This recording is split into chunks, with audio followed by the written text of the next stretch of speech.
Sa iba pang balita, kasing lawak umano ng 5 basketball court ang pinsalang idinulot sa Tubataha Reef ng sumadsad na Chinese vessel.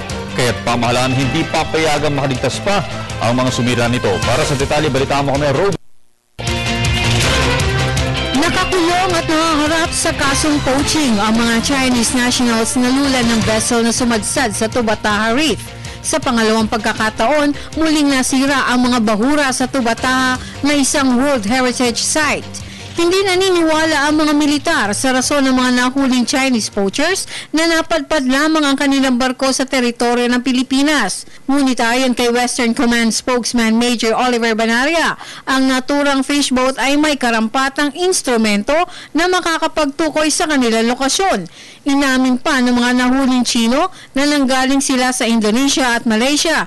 Patunay na alam nila ang lokasyon ng kanilang pinupuntahang bahagi ng dagat. Dahil dito, patuloy na iniimbestigahan ng mga otoridad ang 12 Chinese nationals sa kasong pang-ESPIA sa resources ng ating bansa. Bukod pa sa isang kasong isasampa sa isa sa mga ito na nagtangkang sumuhol sa mga otoridad. Samantalang may 2 opisyal ng Chinese Embassy usap na mapalaya ang kanilang mga kababayan, ngunit tinanggihan ito ng mga Marine Park at defense officials. Sinabi ni Communications Secretary Ricky Carandang, walang mali siya ang ginawa ng mga Chinese officials dahil nais lang naman nilang tulungan ang kanilang kababayan.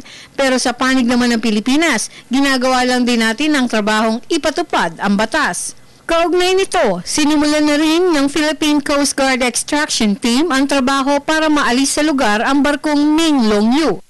Ayon kay Philippine Coast Guard spokesperson Commander Armand Balilo, nakadeploy na ngayon sa lugar ang kanilang Oil Spill Response Team, medical personnel at Special Operations Group members. Una na ring tiniyak ng PCG na nananatiling stable sa pinagsadsara nito ang barko at wala umanong palatandaan na nagkaroon ng pagtagas ng langis sa dagat. Batay sa original na plano, sinabi ni Balilo na sisipsipin muna ng salvor team ang dalang 80,000 litrong diesel fuel ng barko bago babaklasin ang ilang ito. Kapag magaan-naan niya ang fishing vessel, maaari na itong hilahin para dalhin sa Palawan.